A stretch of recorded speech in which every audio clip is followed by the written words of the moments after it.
racing, the 84th running of the 24 Hours of Le Mans. We are go for 2017. The flag is waved for 2018.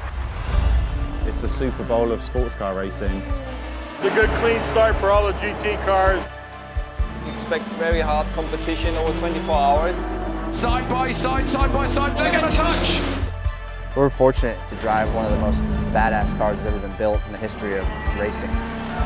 The Ford now leads at Le Mans. Wow. I think this will be the toughest race you've ever seen at Le Mans. Anything can happen. We are hanging on by our fingernails. Push as hard as you can. That's always something special going into the night.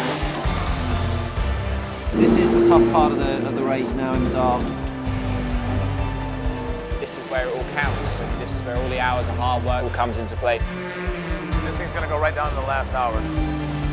We've got the pace there, so let's throw the hammer down now. This is for Le Mans in GTE Pro. That is motorsport, and you'll never see a fight back like that for many a decade. Unbelievable. Just goes to show you never can give up. You got to keep fighting till the end. We approved this program. We did it to come race here at Le Mans, and we proved it was the right decision. We are one forward, and we accomplished that goal. It's just amazing.